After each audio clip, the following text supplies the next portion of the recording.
G'day, dzień dobry, hey, hello, xin chào, how you going? Welcome to the first ever podcast of Up Your Jumper. That's right, I'm bringing it to you from the hills of Adelaide, walking along on the way to Bet Ned's.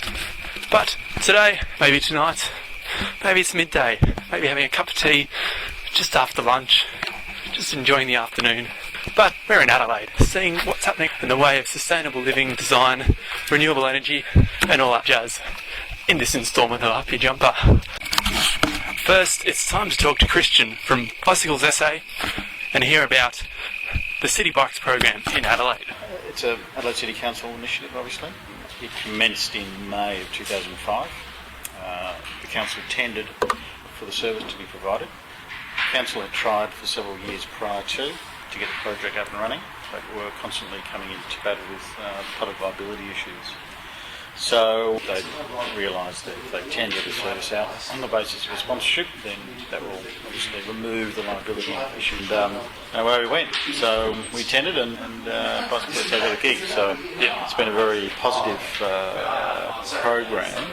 I think obviously all the capital cities now are looking at, and some have, some form of free bike hire program or semi-free. And I guess Adelaide's approach was, slow and steady. So the original agreement was for 40 bikes to be made available, initially from base in Hurdle Square at that time, with the hope and expectation that other nodes would start up around the city. We've now got 80 bikes and 4 nodes, and about to put a 5th and hopefully a 6th one on in the next 6 months. So in terms of ease of access for hunters, then that's increasing. I guess the city's looking at that service being utilised by its core customers, which obviously workers in the city, residents, visitors and students. And certainly it's very, very popular with obviously tourists and students. Getting a small increase in use from workers who see it as an opportunity to, at lunchtime, rather than going for a run or a walk, they'll whip up and grab a bike for an hour and then throw it back and go back to work. So I guess engaging a little physical activity into their day, and it's just another option to the other options that are out there.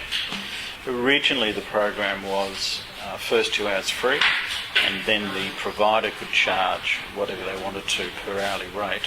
After that, we moved after I think the first 18 months to make it a whole day free.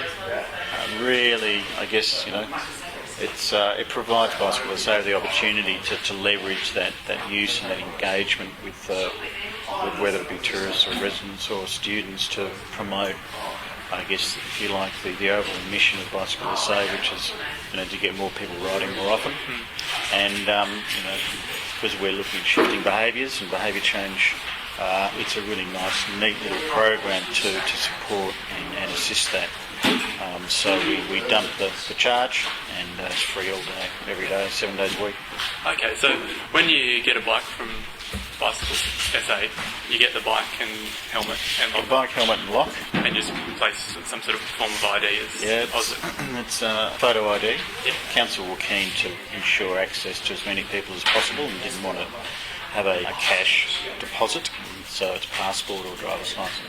Yeah, okay. And it's worked out pretty well so far? Yeah, look, I think we go through stages of bikes being stolen. We've probably had, I guess, over the years, so about 14.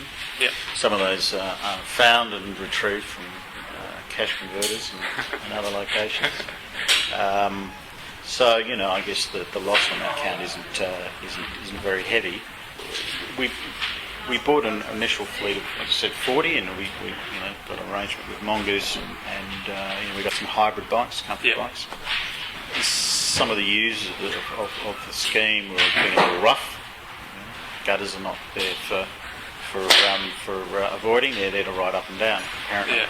So we then moved to a more mountain bike format for the second 40 that we bought. Because I guess at the moment it's so popular, we do have bikes, obviously, that we have amassed over the years, and we're actually sending out more than the 80 bikes a day. We do anticipate and hope that within the next after the next financial year, we'll purchase a significant number, about 100, we hope. More of a, if you like, a Copenhagen style step through bike. It'll be more recognisable as a city bike. Yep. Virtually worthless to pawn off to a cashy. We hope lasts us for the next 3 to 5 years.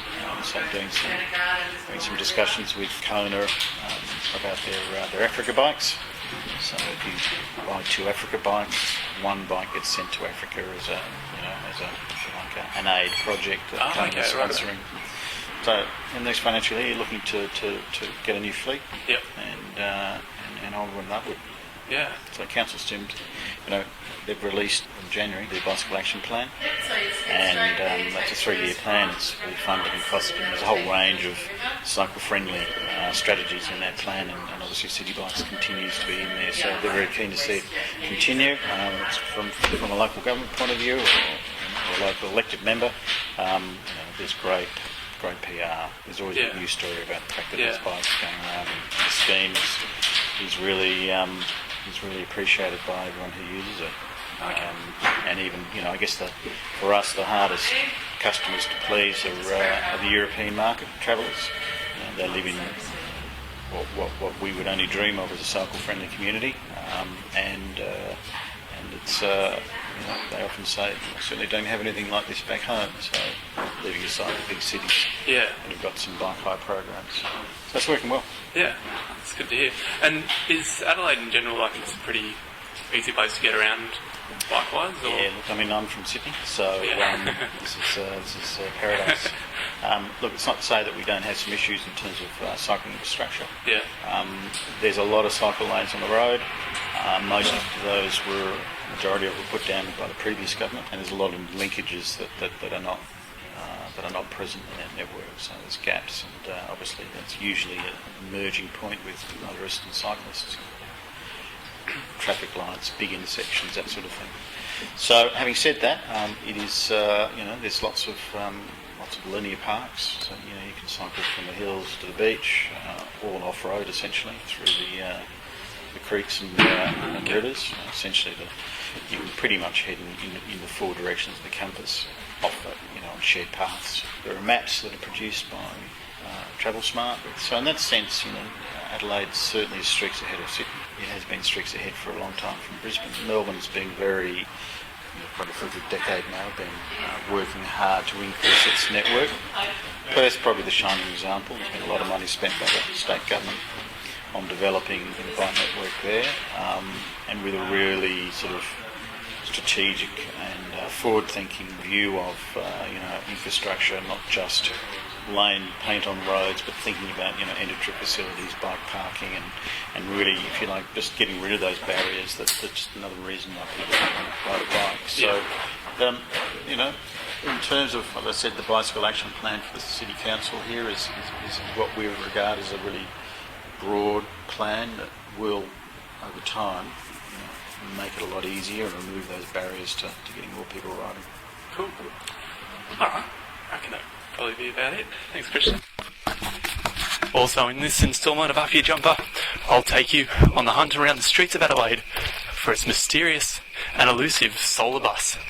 Some call it Tindo, and I managed to track it down and tame it and even get aboard it right into the innards, and I'll be taking you all with me right in there to see what it's like on a solar-powered bus. Exciting times.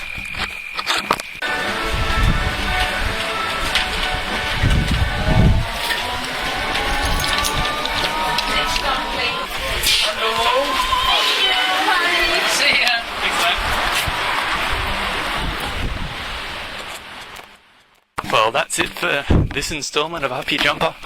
And next, I'm off to Perth. I've met some Germans, they've got a 4-wheel drive.